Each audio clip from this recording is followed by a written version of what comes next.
Lauren, tell us what happened here. Taryn, Ruth, they say it was a terrifying scene, terrifying situation, not just for the two young girls, but also for the mom. And the mom tells us, though, she is just grateful that the girls were quick on their feet, literally.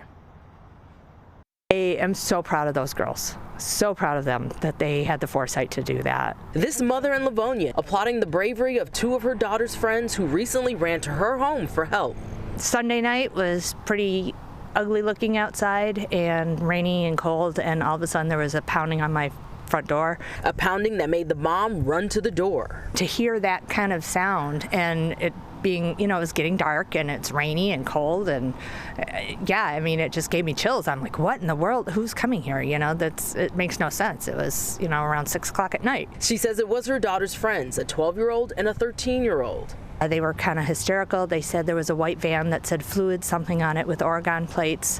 The guy got out and asked for their phone number. She says it happened near the intersection of 7 Mile and Loveland, and they believe the guy might be some sort of delivery driver. Elizabeth says her sons and husband went out looking for him as she called police. I called 911 right away. Yeah, and then their mom and said, I have the police coming, and she goes, I'm going to come pick them up right now. She says within minutes, the police arrived. He was out of that car and in handcuffs so fast, I couldn't believe it. And they just said he is a really bad guy.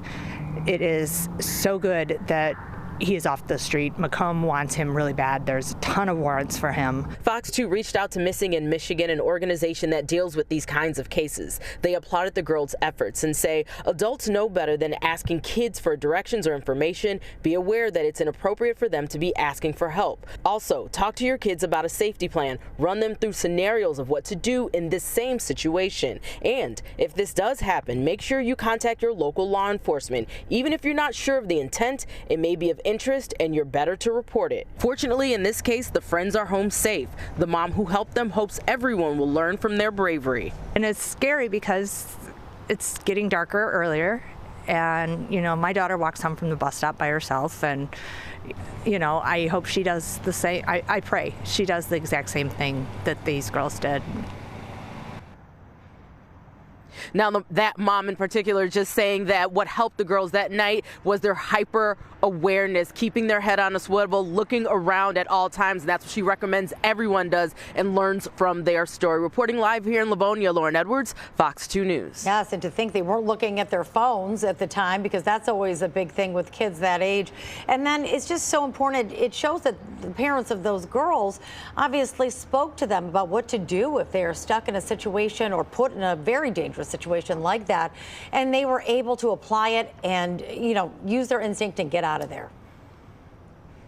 I think the big thing in this story is that the girls immediately knew something was wrong and they booked it. They left, they got out of that situation before anything could potentially happen. And again, when I spoke with Missing in Michigan, they said do exactly that, get out of these situations and let law enforcement know.